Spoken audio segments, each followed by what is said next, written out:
I've been fortunate enough to work for the emergency services for the last 28 years as a frontline first responder, and I have PTSD, and I have had it for quite some time, and it is only in recent time that I've decided to do something about it.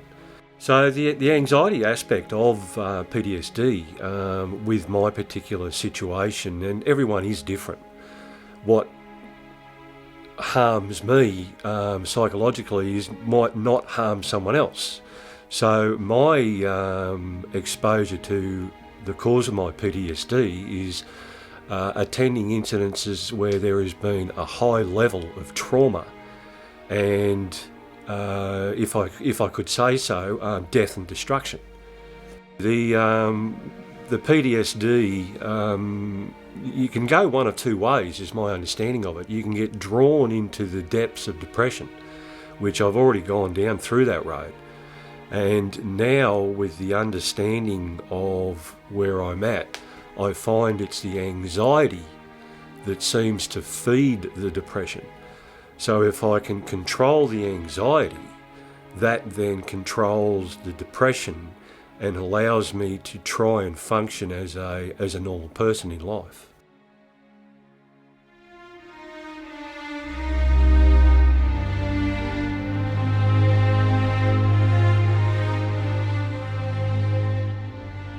As a patient, to understand the storm of anxiety gives someone, being me, the opportunity to understand what is going on with my own storm of anxiety.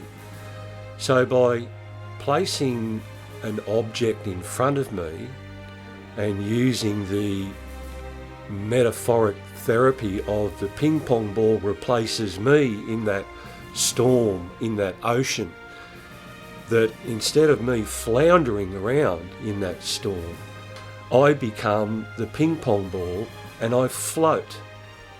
I don't have to thrash around and gasp for air.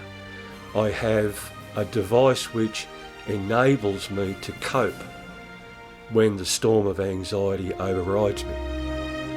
The understanding of the storm of anxiety helped me incredibly by allowing the introduction of a tool, that tool being the ping pong ball, allowing me to understand metaphorically what the ping pong ball was doing in the storm of anxiety was the ping pong ball always floats.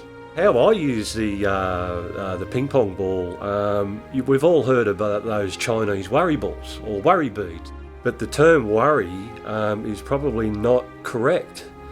What we're trying to do is, by utilising the ping pong ball metaphorically, we can understand that we have some kind of tool in our hand to take our mind away from what is currently bothering us, and it allows us to redirect our line of thinking.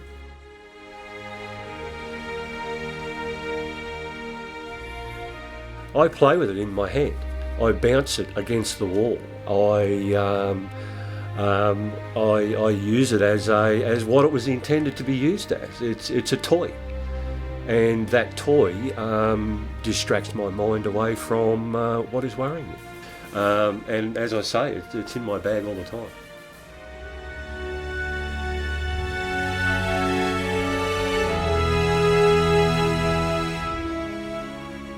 Basically, it's like somebody opening the door and the sun coming up. All of a sudden you realise that it's not in your head and it's not just you, as there are other people out there who are having issues, and what works for me metaphorically might not necessarily be beneficial to someone else. They might need another metaphorical tool to use. They might need floaties on their arms to float in a pool, and understand that. I myself use the ping pong ball, and the analogy of that is that it allows me to go with my anxiety and allows me not to fight it, and be aware that I can outride this storm, and the storm will pass, the sun will come up, and it'll be a brand new beautiful day.